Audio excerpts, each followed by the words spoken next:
Hello everyone, आप सभी का स्वागत है।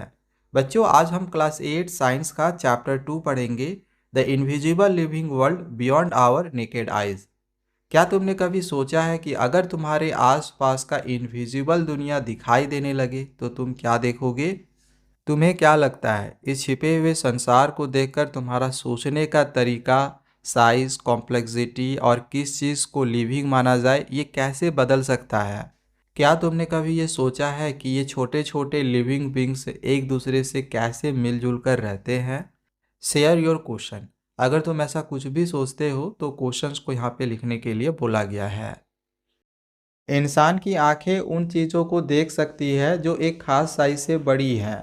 मतलब कि हमारी आंखों की एक लिमिट है। हम बहुत छोटी चीज़ों को बिना किसी मदद के नहीं देख सकते। जैसे एक चींटी को तो हम देख सकते हैं, लेकिन उसके पैर पर बैठे किसी माइक्रोस्कोपिक कीड़े को हम नहीं देख सकते।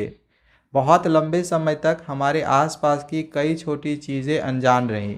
मतलब जब तक लोगों को छोटी चीज़ें देखने का कोई तरीका नहीं मिला था, तब तक उन्हें पता भी नहीं था कि कितनी सारी छोटी छोटी चीज़ें जैसे बैक्टीरिया या सेल्स हमारे आसपास मौजूद हैं। बहुत पहले लोगों ने डिस्कवर किया कि कांच का एक मुड़ा हुआ टुकड़ा छोटी चीज़ों को बड़ा दिखा सकती है। वो कांच का टुकड़ा का शेप मसूर की दाल जैसा था, बीच में थोड़ा मोटा और किनारों पर पतला था, इसलिए उन्होंने इसे लेंस कहा। समय के साथ लेंसेज को इम्प्रूव किया गया ताकि वो और भी पावरफुल हो सके। हर नया टूल सिंपल मैग्नीफाइंग ग्लासेस से लेकर माइक्रोस्कोप तक इंसानों को वो देखने में मदद किया जो इनकी आंखें नहीं देख सकती थी। माइक्रोस्कोप की इन्वेंशन ने एक बहुत ही इंटरेस्टिंग छुपा हुआ वर्ल्ड खोल दिया जो छोटे लिविंग क्रिएचर से भरा हुआ था। हम इस चैप्टर में इनमें से कुछ लाइफ फॉर्म्स को एक्सप्लोर करेंगे। मतलब ये लाइन बता रहा है कि आगे चैप्टर्स में रीडर इन छोटे जीवों जैसे माइक्रोब्स या बैक्टीरिया के बारे में जानेंगे। आपने पहले ही लिविंग बींग्स की अमेजिंग वैरायटी के बारे में पढ़ा है। बस आसपास देखो, कितने सारे खूबसूरत प्लांट्स और एनिमल्स हैं।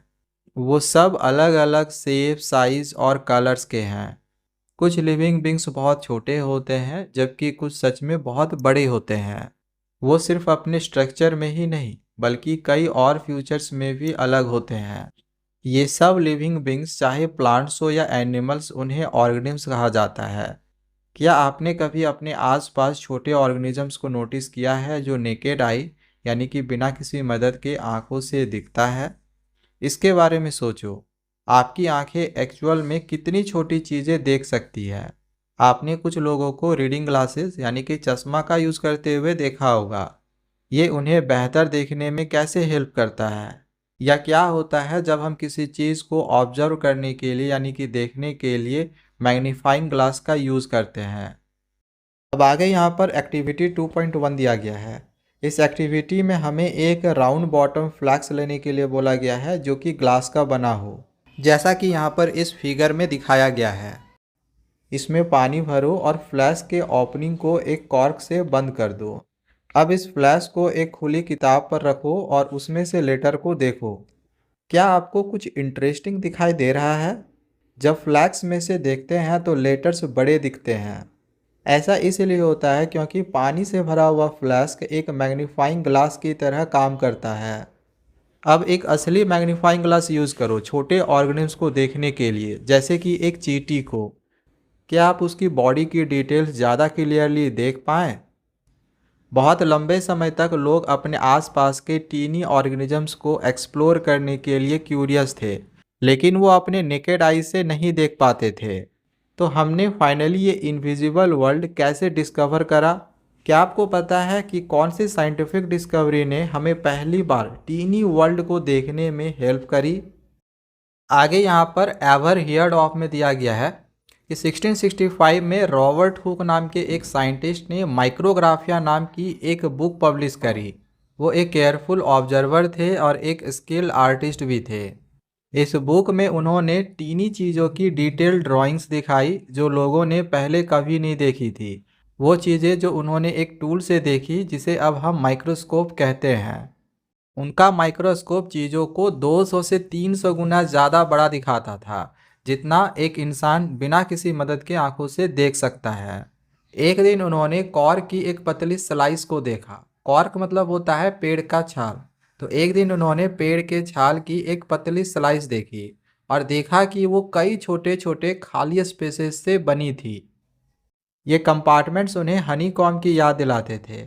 यानी जब रॉबर्ट हुक ने कॉर्क के टुकड़े में छोटे छोटे खाली जगह देखे तो उन्हें वो मधुमक्खी के छत्ते जैसे लगे। उन्होंने जो देखा उसे ड्रॉ किया और हर छोटे स्पेस को सेल कहा। ये पहली बार था जब साइंस में सेल शब्द का यूज़ लाइफ की बेसिक यूनिट को डिस्क्राइब करने के लिए किया गया। लगभग उसी समय 1660s में एंटोनी वैन ल्यूनहोक जो कि एक डच साइंटिस्ट थे, उन्होंने एक बेहतर लेंसेज बनाए जिससे वो ज़्यादा यूज़फुल माइक्रोस्कोप्स बना पाए। वो पहले पर्सन थे जिन्होंने बैक्टीरिया और ब्लड सेल जैसे टीनी लिविंग ऑर्गेनिजम्स को क्लियरली देखा और डिस्क्राइब किया। इस वजह से ल्यूवेनहॉक को फादर ऑफ माइक्रोबायोलॉजी भी कहा जाता है। अब आगे दिया गया है व्हाट इज सेल। सेल क्या होता है? तो all living beings are made up of cells, मतलब कि सभी लिविंग बींग्स सेल्स के बने होते हैं। आप सोच रहे होंगे कि सेल्स एक्चुअल में कैसे दिखते हैं। तो आओ एक माइक्रोस्कोप का यूज़ करके एक सेल के बेसिक स्ट्रक्चर को हम करीब से देखते हैं। अब आगे यहाँ पर एक्टिविटी 2.2 दिया गया है। इसमें दिया गया है कि अपने किचन या गार्डन से एक प्याज लो और उसे पानी से अच्छी तरह धो लो। प्याज को वर्टिकली टुकड़ों में काटो, मतलब कुछ इस प्रकार से सीधा काटो। प्याज का एक टुकड़ा लो और उसकी इनर सरफेस से एक पतली ट्रांसपेरेंट लेयर को चिमटी की मदद से बाहर निकालो। इस लेयर को ऑनियन पील कहते हैं। इस पील को एक पेट्री डिश यानी कि एक चपटी प्लेट में रख लो जिसमें सैफरनिन की कुछ बूंदें हो। ये 30 सेकेंड्स के लिए रखना है। सैफरनिन एक रेड कलर्ड होता है। हम सैफरनिन को इसलिए ऐड करते हैं क्योंकि इससे सेल्स को पिंकिश कलर मिलेगा और हमें उन्हें क्लियरली देखने में हेल्प मिलेगी। अब एक पतले ब्रश की मदद से ओनियन पील को दूसरी पेट्री डिश में ट्रांसफ़र कर दो जिसमें पानी हो, ताकि पील को धोया जा सके और एक्स्ट्रा जो रंग होगा वो निकल जाए। अब ध्यान से स्ट्रेन्ड ओनियन पील को, यानी कि जिस ओनियन पील को हमने रंगा था उस ओनियन पील को ग्लास स्लाइड पर रखो एक पतले ब्रश का यूज़ करके, ये इंश्योर करते हुए कि वो टूटे या फिर फोल्ड ना हो। स्लाइडर पर ओनियन पील के ऊपर ग्लिसरीन की एक बूंद डालो। ग्लिसरीन सेल्स को सूखने से रोकेगी और सेल्स की बेहतर विजुअलाइजेशन के लिए क्लैरिटी को इम्प्रूव करेगी। पील के ऊपर धीरे से एक कवर स्लिप रखो एक नीडल का यूज़ करके, इस तरह से कि कोई एयर बबल्स ट्रैप ना हो। ब्लॉटिंग पेपर जो कि एक सूखने वाला कागज़ होता है, इसका यूज़ करके कवर स्लिप के किनारों के आसपास के जो भी एक्स्ट्रा ग्लिसरीन होंगे उसको धीरे से साफ़ करो। और अब स्लाइड को माइक्रोस्कोप या फोल्ड स्कोप के नीचे देखो और इसे देखने के बाद अब तुम फिगर 2.3c जो कि यहाँ पर दिया गया है इससे कंपेयर करो और बताओ आपको 2.3c और फिगर 2.3d में क्या सिमिलरिटीज़ मिलती है। आप माइक्रोस्कोप के नीचे लगभग रेक्टेंगुलर स्ट्रक्चर्स ऑब्जर्व करोगे। ये ओनियन पील की सेल्स हैं जो बिना किसी स्पेस के एक दूसरे के बहुत करीब अरेंज हैं।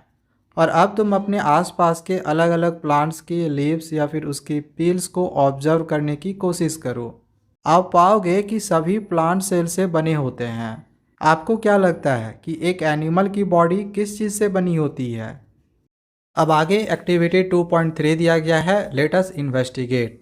सबसे पहले अपने माउथ को साफ पानी से धो। एक साफ टूथपिक के ब्लंट एंड का यूज़ करो और अपने गाल के अंदर के हिस्से को धीरे से स्क्रैप करो। इससे कुछ सेल्स टूथपिक पर आ जाएगी। जो सेल्स टूथपिक पर आई हैं उन्हें एक साफ माइक्रोस्कोप स्लाइड पर पानी की एक बूंद में डालकर हल्का सा फैलाना है ताकि सेल्स अलग अलग हो जाएं। स्लाइड पर मटेरियल के ऊपर मिथिलीन ब्लू जो कि एक प्रकार का नीले रंग का स्टेन होता है, इसकी एक बूंद डालो। स्टेन डालने से मटेरियल की विजिबिलिटी माइक्रोस्कोप के नीचे इम्प्रूव होती है। 1 मिनट के बाद स्लाइड पर मटेरियल के ऊपर ग्लिसरीन की एक बूंद डालो ताकि सेल्स सूखने से बचे। अब ध्यान से एक साफ कवर स्लिप यानी कि छोटी सी कांच की पत्ती को मटेरियल पर रखो और ब्लॉटिंग पेपर पर यानी कि जो सूखने वाले कागज़ होते हैं उसका यूज़ करके कवर स्लिप के किनारों से एक्स्ट्रा ग्लिसरीन को हटाओ। स्लाइड को माइक्रोस्कोप के नीचे ऑब्जर्व करके देखो और जो दिखे उसे अपनी नोटबुक में बनाओ। आपने क्या ऑब्जर्व किया? आप फिगर 2.4 में दिखाया गया एक पॉलीगॉन शेप्ड स्ट्रक्चर ऑब्जर्व करोगे। ये चीक सेल्स हैं जो अपने मुंह की इनर लाइनिंग बनाती है। तो आपने एक्टिविटी 2.2 की ओनियन पील सेल्स और एक्टिविटी 2.3 की ह्यूमन चीक सेल्स, इन दोनों के बीच में क्या सिमिलरिटीज़ या फिर डिफरेंसेस ऑब्जर्व करें? आपने ऑब्जर्व किया है कि सेल्स के 3 मेन पार्ट्स होते हैं, एक पतली आउटर लाइनिंग, एक सेंट्रल रीजन और उसके अंदर एक छोटा गोल स्ट्रक्चर। आउटर लेयर को सेल मेम्ब्रेन कहते हैं। बीच में जो गोल स्ट्रक्चर है वो न्यूक्लियस है जो एक पतली मेम्ब्रेन से ढका होता है। सेल मेम्ब्रेन और न्यूक्लियस के बीच का स्पेस साइटोप्लाज्म से भरा होता है। तो ये 3 सेल मेम्ब्रेन, साइटोप्लाज्म और न्यूक्लियस एक सेल के बेसिक पार्ट्स होते हैं। कुछ सेल्स जैसे कि ओनियन पील सेल्स में एक एक्स्ट्रा आउटर लेयर भी होता है जिसे सेल वॉल कहते हैं। एक सेल में इन स्ट्रक्चर्स की क्या इंपॉर्टेंस है, ये क्या फंक्शंस करते हैं, क्या ये फंक्शंस लाइफ के मेंटेनेंस के लिए इम्पॉर्टेंट हैं? सेल मेम्ब्रेन साइटोप्लाज्म और न्यूक्लियस को इनक्लोज करके रखती है, यानी कि घेर कर रखती है। सेल मेम्ब्रेन एक सेल को दूसरी से सेपरेट करती है, यानी अलग करती है।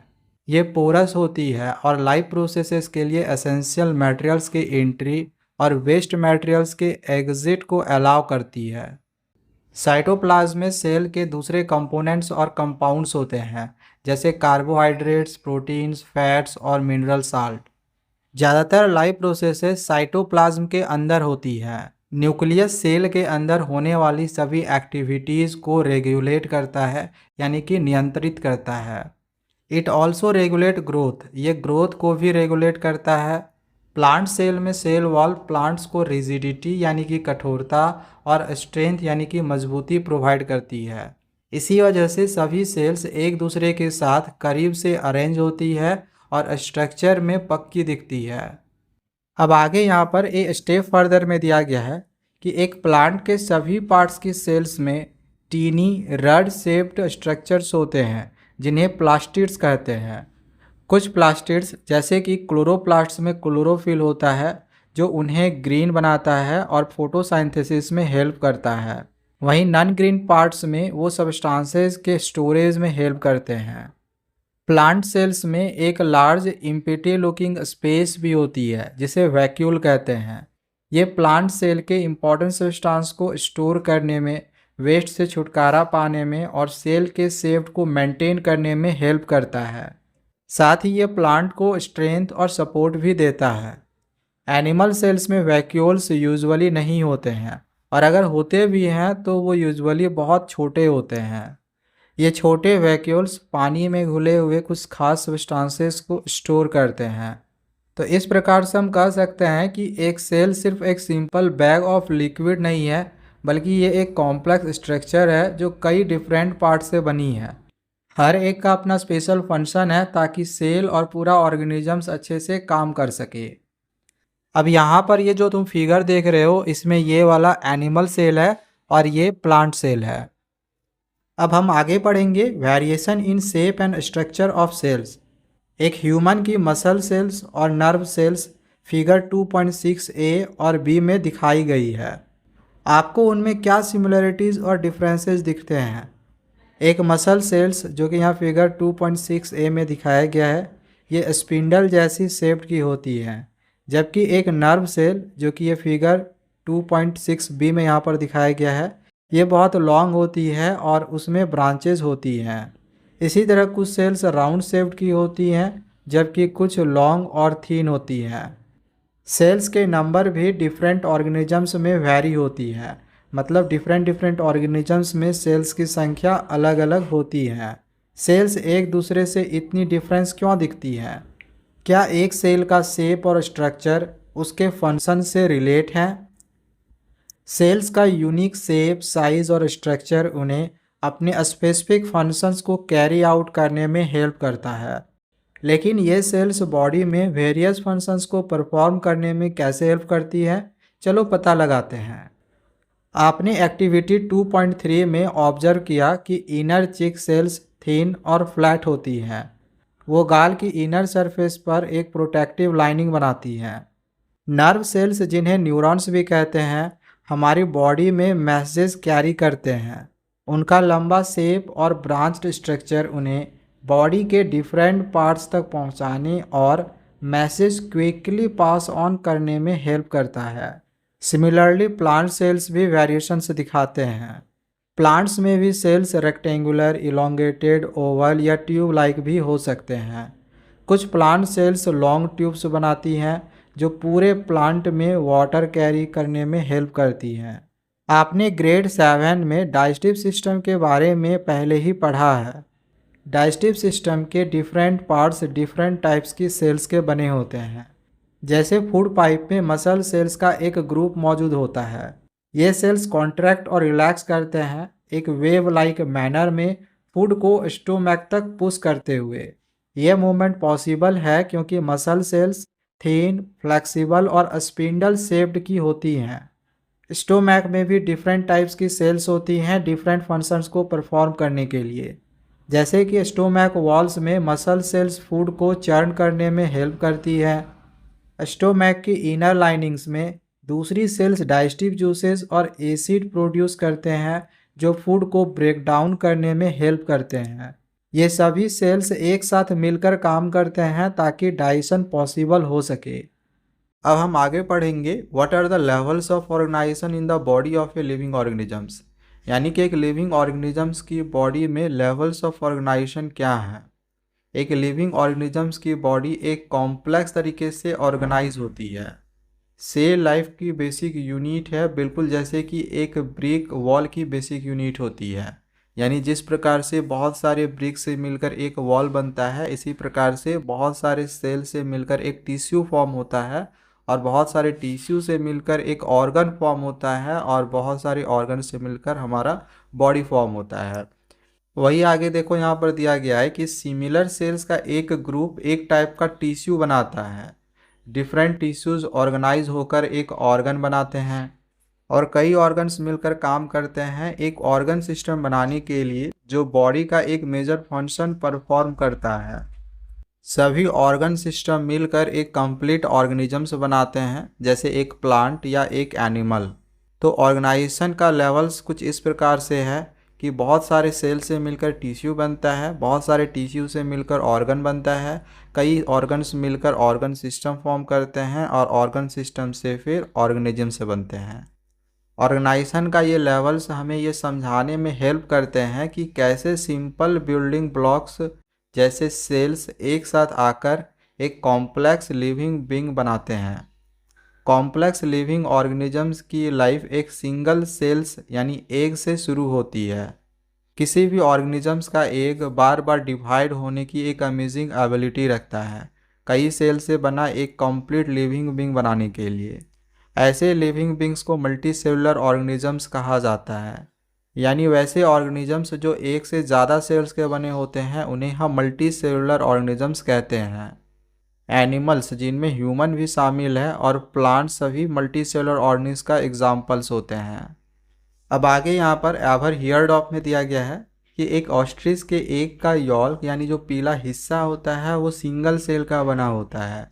लिविंग वर्ल्ड की ये सबसे लार्जेस्ट सेल होती है जिसका डायमीटर लगभग 130 मिलीमीटर से लेकर 170 मिलीमीटर तक का होता है। एग में एक एक्स्ट्रा नॉन सेलुलर मटेरियल भी होता है प्रोटेक्शन के लिए, एक सेल और एक वाइट लिक्विड जो सेल को उसके कंटिन्यू डेवलपमेंट के दौरान नूरिश देता है यानी कि पोषण देता है।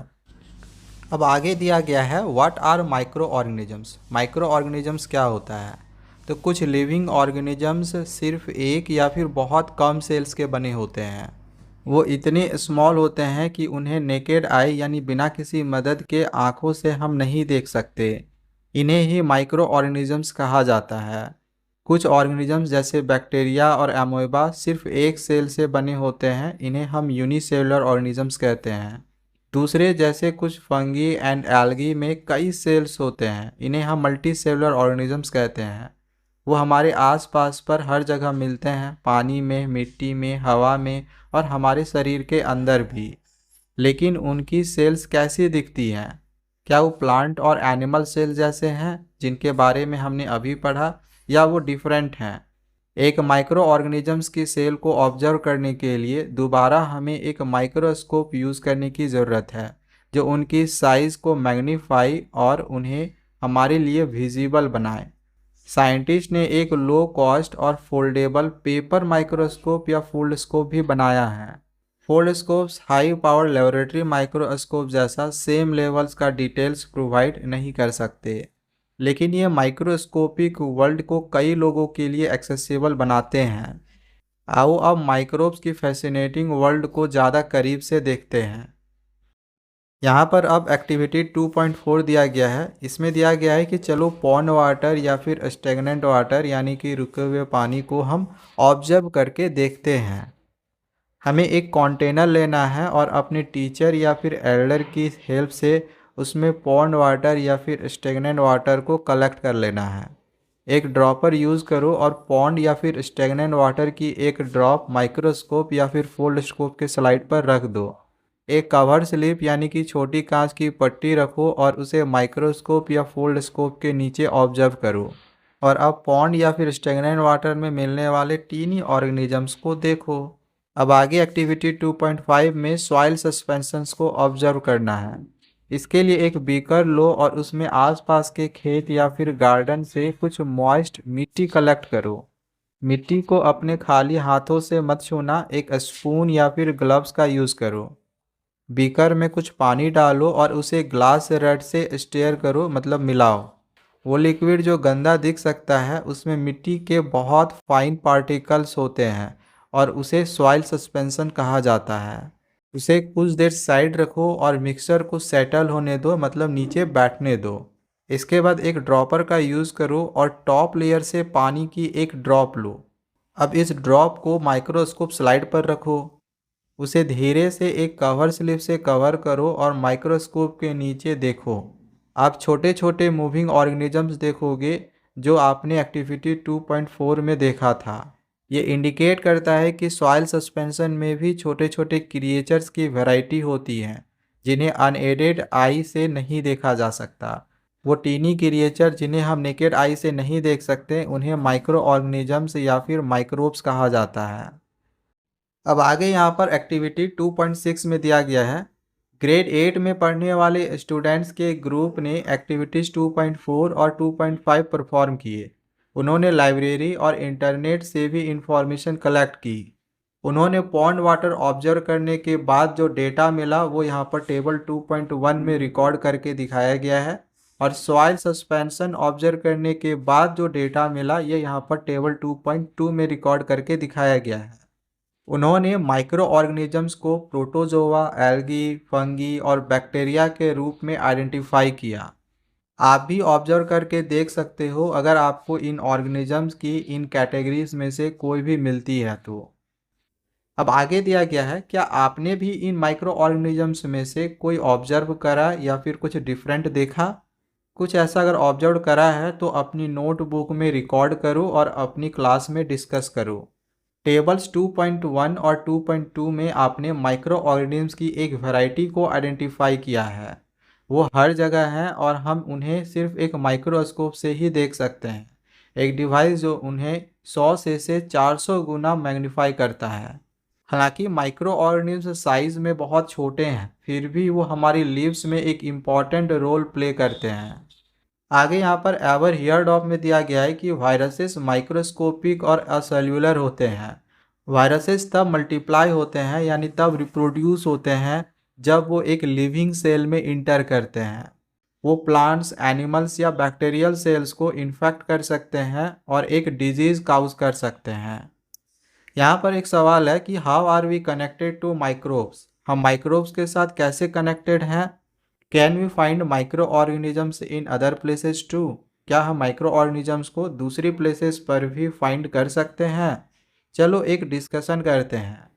क्या आपने कभी एक नींबू, टमाटर, संतरा या कोई फूड आइटम को कुछ देर बाहर रखने के बाद सड़ते हुए देखा है?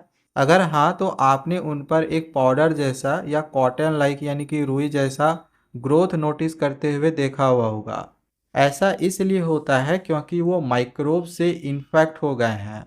लेकिन ये माइक्रोब्स कहाँ से आए, वो फूड के कांटेक्ट में कैसे आए? ऐसा इसलिए होता है क्योंकि माइक्रो ऑर्गेनिजम्स हर जगह पाए जा सकते हैं, चाहे वो वाटर में हो, सॉइल में हो, एयर में हो या फिर कुछ फूड आइटम्स में। आगे दिया गया है कि आप फोल्ड स्कोप या माइक्रोस्कोप का यूज़ कर सकते हैं लीव्स, स्टीम्स, रूट्स या किसी भी दूसरे पार्ट की सरफेसेस को एक्सप्लोर करने के लिए।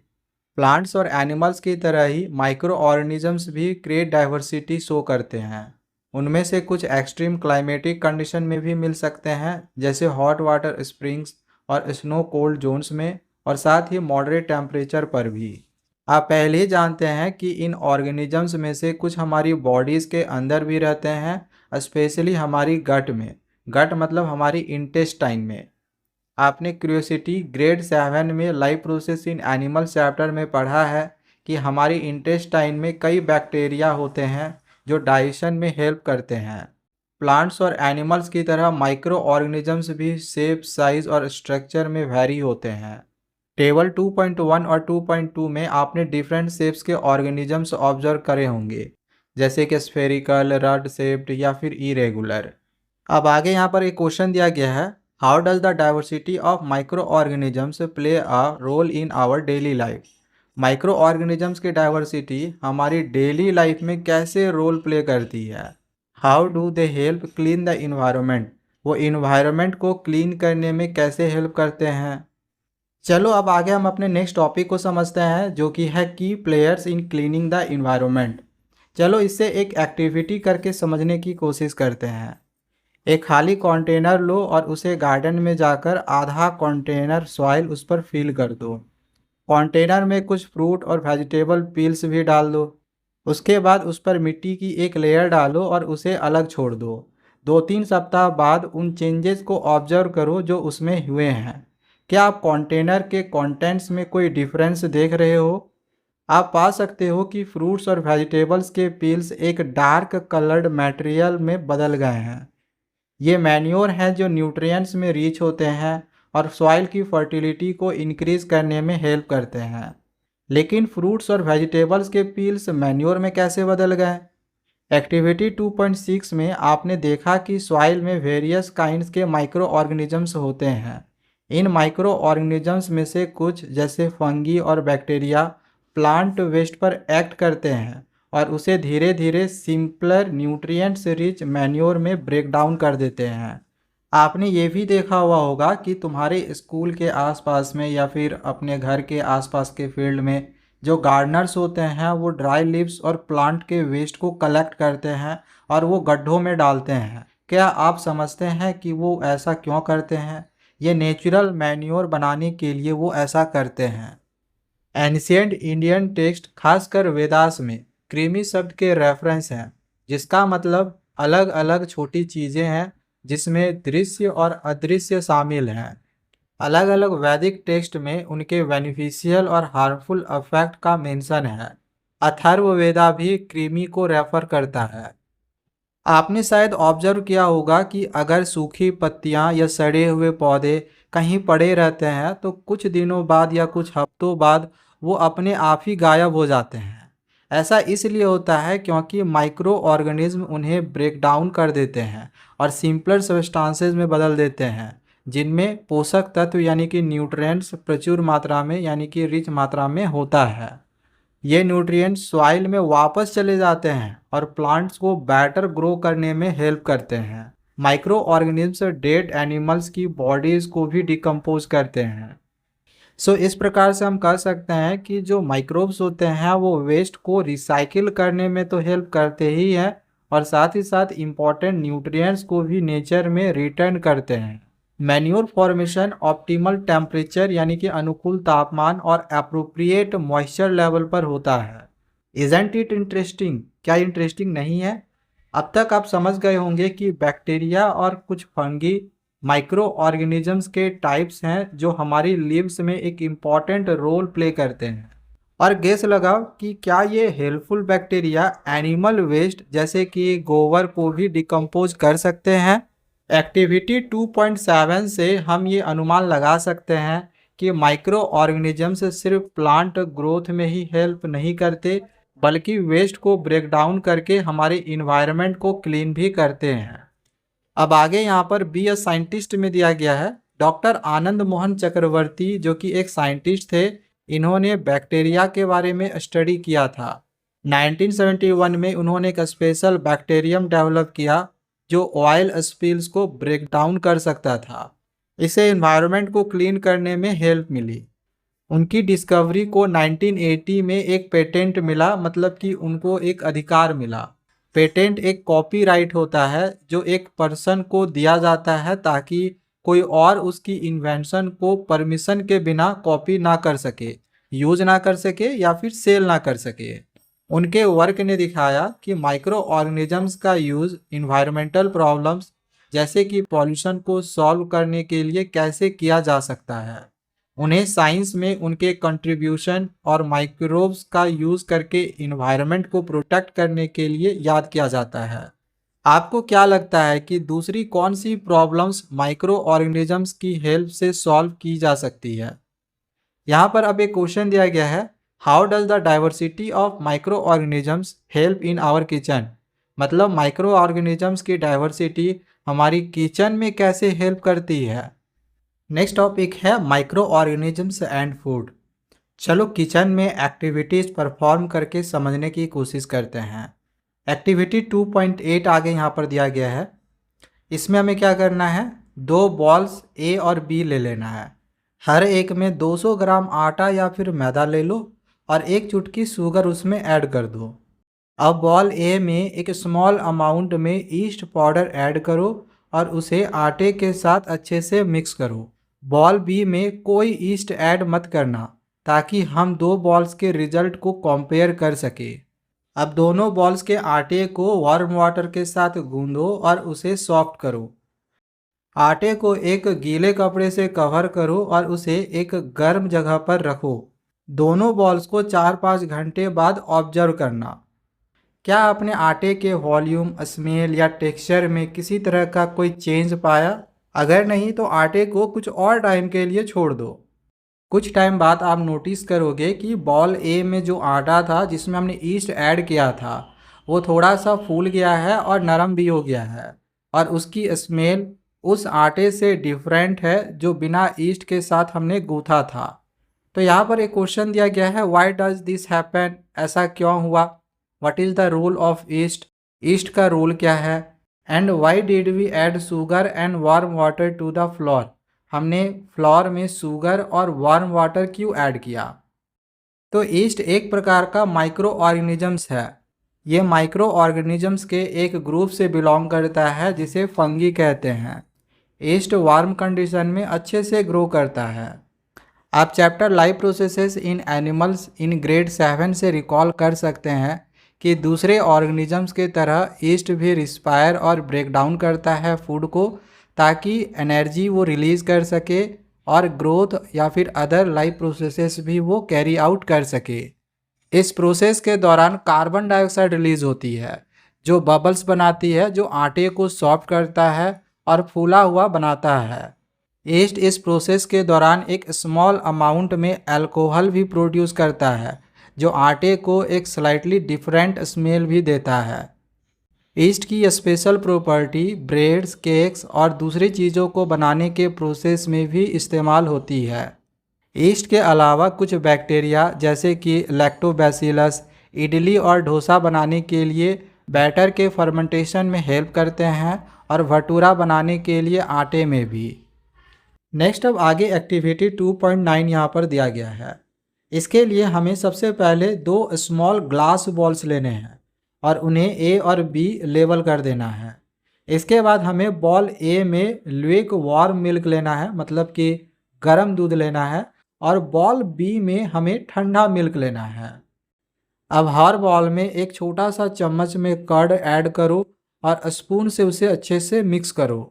इसके बाद दोनों बॉल्स को कवर कर दो और बॉल ए को एक वार्म प्लेस पर रख दो और बॉल बी को एक कूल प्लेस जैसे कि रेफ्रिजरेटर के पास कुछ घंटों या फिर रात भर के लिए छोड़ दो। और अब ग्लास बॉल्स में जो भी चेंजेस होते हैं उसको ऑब्जर्व करो। अपनी प्रिडिक्शंस और ऑब्जर्वेशन टेबल 2.4 में लिखो। यहाँ पर ये तुम्हें टेबल 2.4 दिखाई दे रहा होगा। आप ऑब्जर्व करोगे कि बॉल ए में मिल्क कुछ घंटों के बाद दही में बदल गया और थोड़ा खट्टा भी हो गया, जबकि बॉल बी में मिल्क दही नहीं बना, लेकिन हाँ ये थोड़ा खट्टा हो सकता है। क्या आप जानते हैं कि ऐसा क्यों होता है? दही में सेवरल टाइप्स के बैक्टीरिया होते हैं। उनमें से एक होता है लैक्टोबैसिलस, यानी कि दही में लैक्टोबैसिलस बैक्टीरिया होता है। लैक्टोबैसिलस दूध में मौजूद चीनी, जिसे लैक्टोज कहते हैं, उसको खाता है। जब वो उसे खाता है तो वो अपनी संख्या बढ़ाता है और दूध को फर्मेंट करता है, जिससे दूध दही में बदल जाता है। अल्कोहल प्रोड्यूस करने के बजाय अल्कोहल क्यों? क्योंकि जो ईस्ट होता है वो तो अल्कोहल प्रोड्यूस करता है, लेकिन जो बैक्टीरिया है ये लैक्टिक एसिड प्रोड्यूस करता है। तो वही यहाँ पर दिया गया है कि अल्कोहल प्रोड्यूस करने के बजाय ये बैक्टीरिया लैक्टिक एसिड प्रोड्यूस करता है, जो कर्ड को सौर यानी कि खट्टा बनाता है।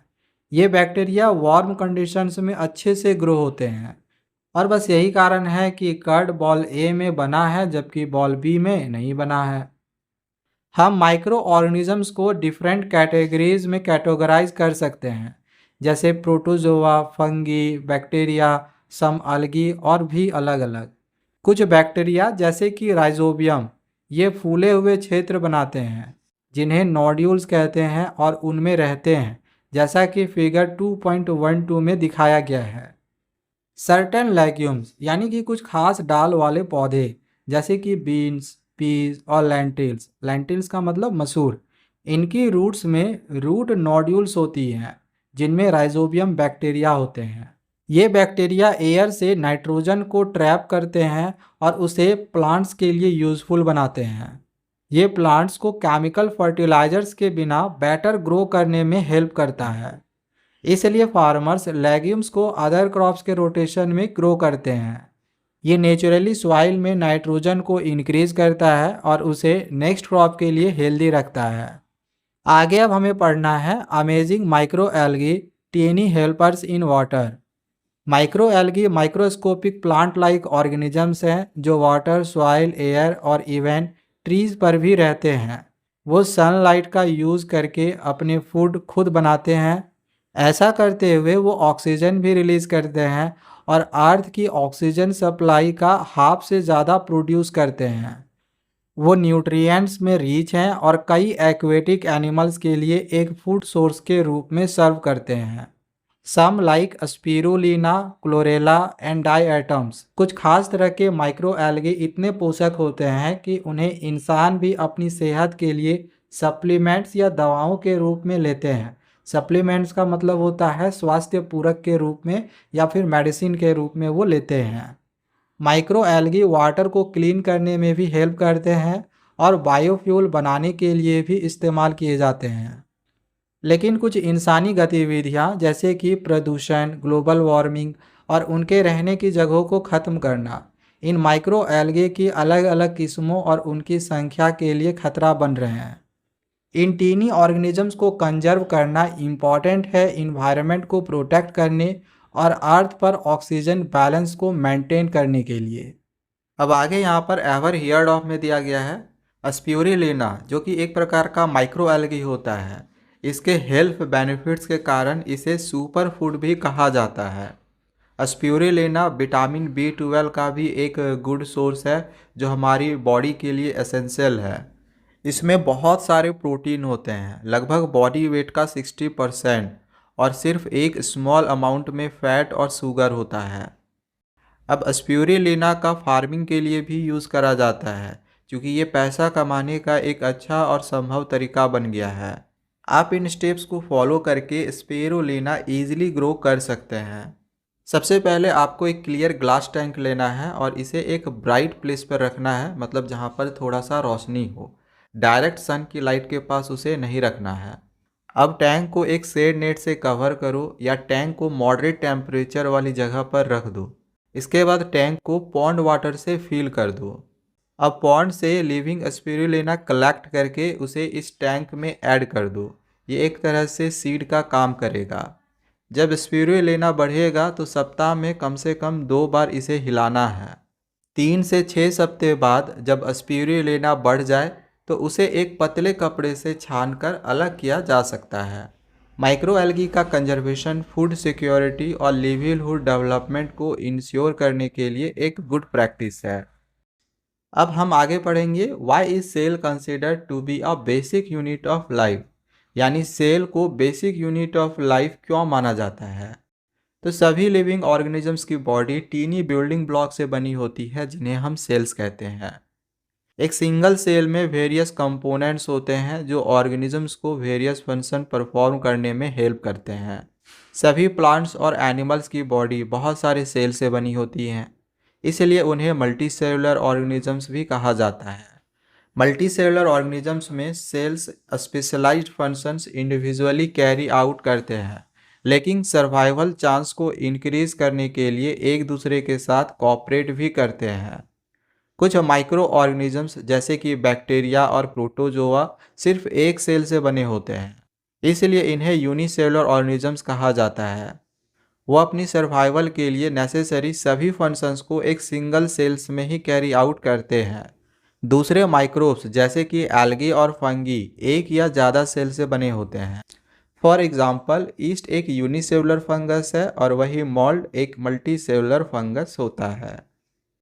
एनिमल और प्लांट सेल्स की तरह माइक्रो ऑर्गेनिजम्स की सेल भी सेल मेम्ब्रेन से सराउंडेड होती है। फंगी की सेल्स में अतिरिक्त रूप से एक सेल वॉल होती है, लेकिन उनमें क्लोरोप्लास्ट नहीं होते, इसलिए वो फोटोसिंथेसिस के थ्रू अपना फूड खुद नहीं बना सकते। बैक्टीरिया में एक वेल डिफाइंड न्यूक्लियस और न्यूक्लियर मेम्ब्रेन नहीं होती, इसके बजाय उनमें एक न्यूक्लियोइड होता है। ये फीचर्स उन्हें east, protozoa, algae, fungi, plants और एनिमल्स की सेल से अलग करती है। हमने यहाँ सिर्फ कुछ बेसिक सेल स्ट्रक्चर्स को ही देखा है। सेल में अदर कंपोनेंट्स भी होते हैं जिनके बारे में आप हायर क्लासेस में लर्न करोगे। सब सेलुलर ऑर्गेनिजम्स को ऑब्जर्व करने के लिए, यानी कि सेल के अंदर की चीज़ों को देखने के लिए हमें हाई मैग्नीफिकेशन वाले माइक्रोस्कोप की ज़रूरत होती है। एक इलेक्ट्रॉन माइक्रोस्कोप सेल को लगभग 10 लाख गुना मैग्नीफाइज करता है, जिससे कि हम सेल में प्रेजेंट और भी स्ट्रक्चर्स देख सकते हैं। तो अब तक आप समझ गए होंगे कि all living beings include micro organisms एक या ज़्यादा सेल्स के बने होते हैं। उनकी सेल्स साइज, शेप और स्ट्रक्चर में अलग होती हैं। प्लांट और एनिमल सेल्स में कुछ डिफरेंसेस होते हैं। इन डिफरेंसेस को समझने के लिए हमें ये समझने में मदद मिलती है कि अलग अलग जीव अलग अलग तरीके से काम क्यों करते हैं, क्योंकि उनकी सेल्स की बनावट और क्षमता अलग होती है। तो इस चैप्टर में हमने बेनिफिशियल माइक्रो ऑर्गेनिजम्स के बारे में पढ़ा है, लेकिन कुछ माइक्रोब्स ऐसे भी हैं जो प्लांट्स और एनिमल्स में डिजीज काउज करते हैं, जिसमें ह्यूमन भी शामिल हैं। ये हम नेक्स्ट चैप्टर में माइक्रोब्स द्वारा पैदा की गई कुछ बीमारियों के बारे में पढ़ेंगे। तो इस चैप्टर को फाइनली हमने पूरा कंप्लीट करवा दिया है। अगर इसके क्वेश्चन आंसर समझने होंगे या नेक्स्ट चैप्टर समझना होगा तो चैनल को सब्सक्राइब करके रख लेना। मिलते हैं दूसरे वीडियोज़ में। Thank you, bye bye.